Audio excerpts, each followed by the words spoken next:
Hi there! Welcome once again to Basic Computer Literacy Questions and Answers for Beginners, Episode 2. Question 1.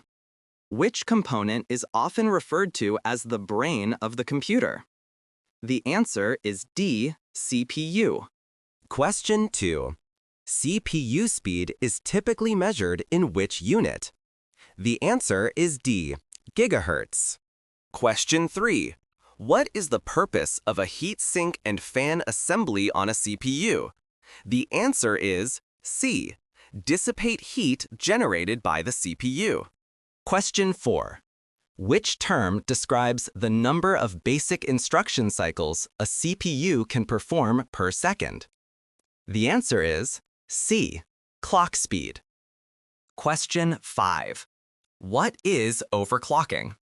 The answer is B, running a component faster than its rated speed. Question 6. Which type of memory is volatile? The answer is A, RAM. Question 7. Which memory is typically used to store the BIOS or firmware? The answer is C, ROM.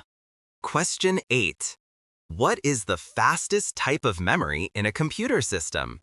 The answer is D, cache memory. Question 9. What unit is commonly used to measure the capacity of RAM? The answer is C, gigabytes.